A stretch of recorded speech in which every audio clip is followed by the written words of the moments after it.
meteoric rise of women's football has been something I have personally loved seeing over the past few years, and I know a lot of you do too, because we're witnessing history unfolding in front of our eyes.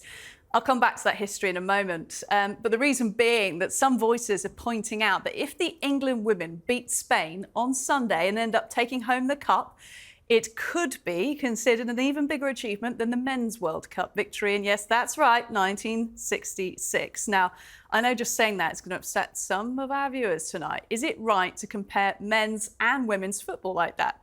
I don't actually think it is. I think both can be celebrated without these comparisons that just get people riled up and defensive.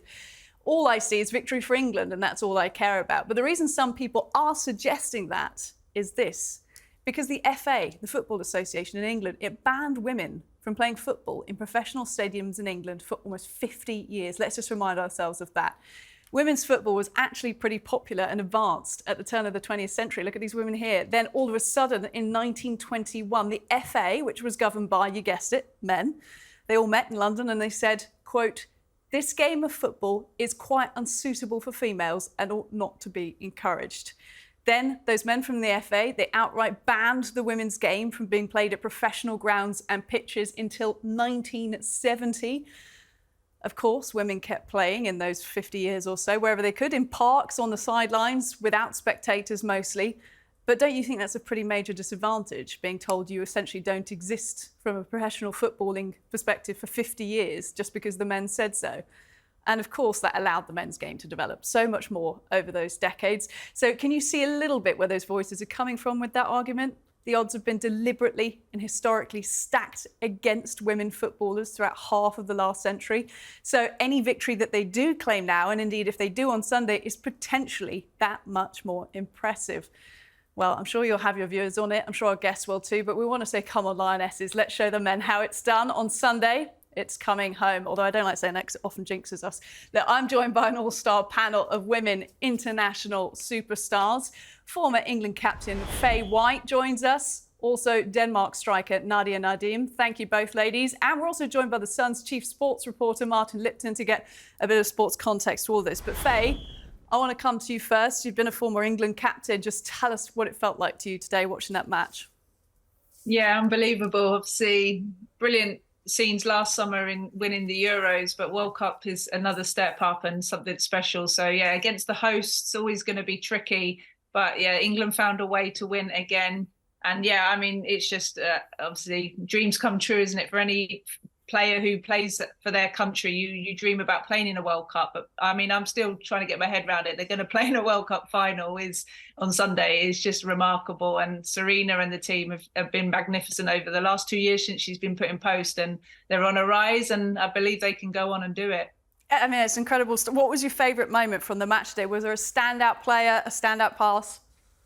The standout player for me was, without doubt, Lauren Hemp. She had an involvement in 2 of the goals and obviously scored 1 as well. But her work rate, the tenacity, the desire, her determination, she, speed-wise, we always knew she's a threat to any defence. But I think since coming closer into the middle to play alongside Russo, it's kind of unlocked her kind of freedom and her potential. So yeah, brilliant to see. And I thought she was a standout today. But generally, overall, the whole team have found a way to win in every game that they've come up against so many different challenges.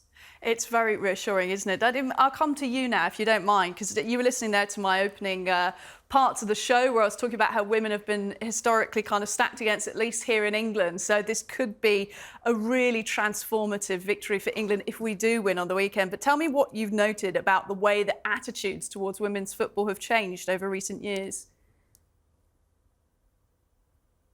I mean, you mentioned yourself, since more and more women have access to the game and the women's game been growing, I think the attitude towards women's and the acceptance of football players changed drastically.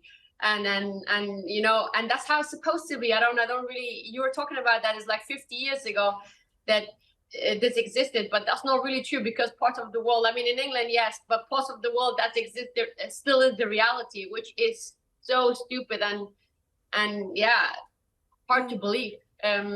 Because these women during the World Cup, the English national team just proven that if you give them the access, the opportunities, they can achieve great things. And then I think they are one step close to achieve something incredible. Do you feel like the comments that get bandied around every time there's a women's international tournament now, they seem to be getting quieter, but you still hear the same comments about whatever it might be, sports bras, size of football pitches, you know, styles of play, skillful, fast passes. Does that chip away at players, Nadia? You know what? I think 5-10 years ago, yes, it did affect a lot, just because that was the reality. It had a huge impact on the games and how the media was seeing it, the interest. But nowadays, it doesn't really matter anymore. I think, you know, it's growing. It's growing a lot, and every tournament you see it. You know, the interest, the popularity, the investments. It's just going the right direction. So no, I don't think so. Not anymore. It used to, but I think nowadays, not in, you know, the biggest football nations, but like, you know, the smaller nations, you know, that still is a big factor. And I think how we can change it is by like this kind of tournaments. You see small nations like Morocco coming and Colombia coming and, you know, representing and inspiring the coming generation. I think this is how you do change point of views. I want to come to Martin now to get a bit of that sporting context, because when we were designing the show tonight, Martin, I was like, saying to people that this could be bigger than 66. I know what that means to a lot of people in this country, men and women. Do you think it is a fair argument, though, that women have fought more for this victory if they get it? I think that's a legitimate argument, certainly, given, as we discussed, you know, the banning of women's football for 50 years, which is a mark of shame for the Football Association.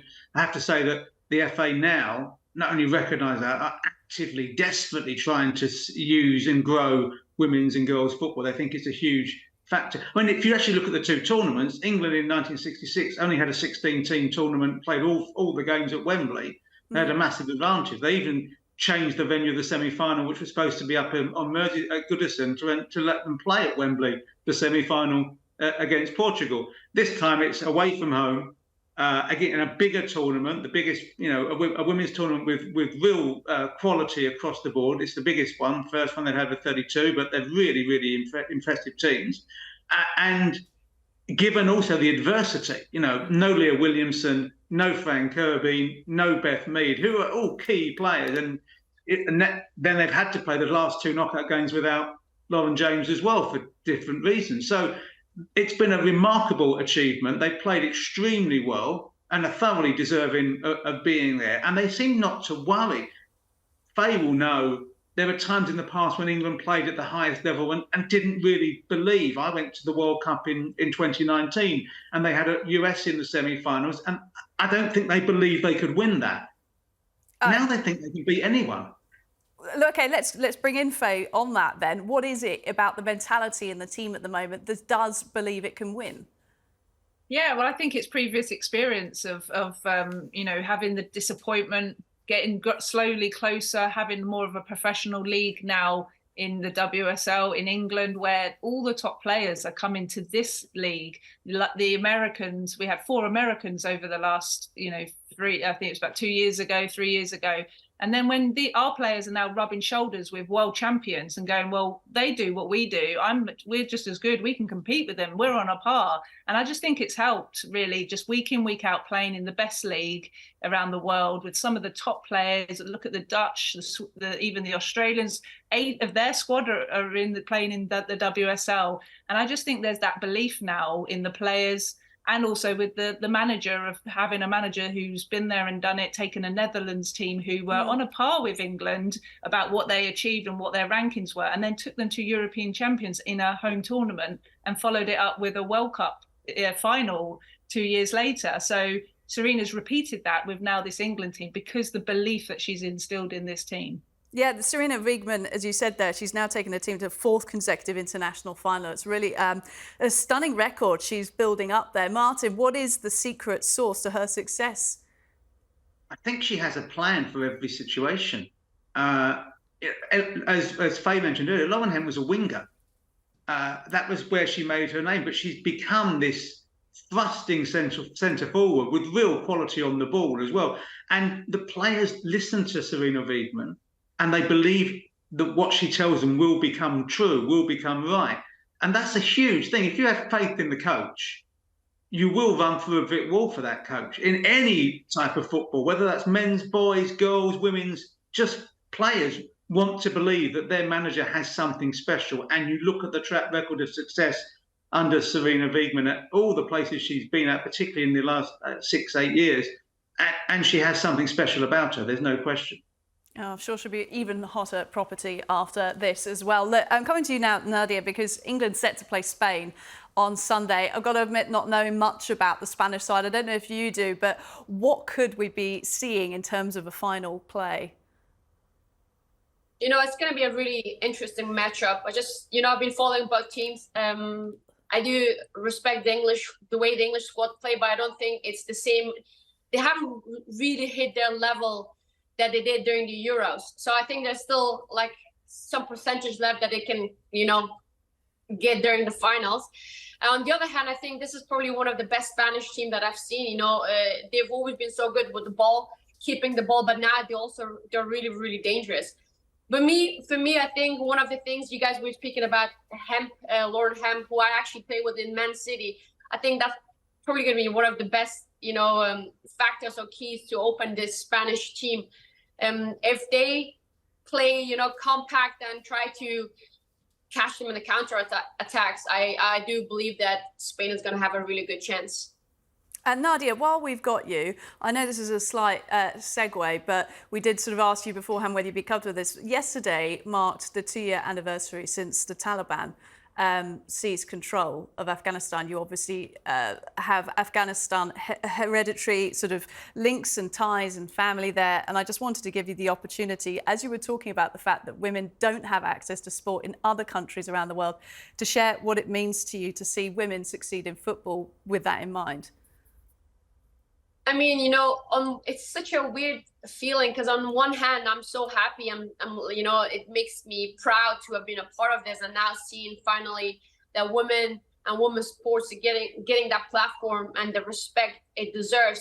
But then on the other hand, the contrast that you have, parts of the world like Afghanistan where girls are taking away this opportunity and forget sports, they're not even allowed to attend school. It's the contrast for me, it's crazy. And then the only difference between it is where you've been born, the luck, or unfortunately, the lack of luck, if you can say so.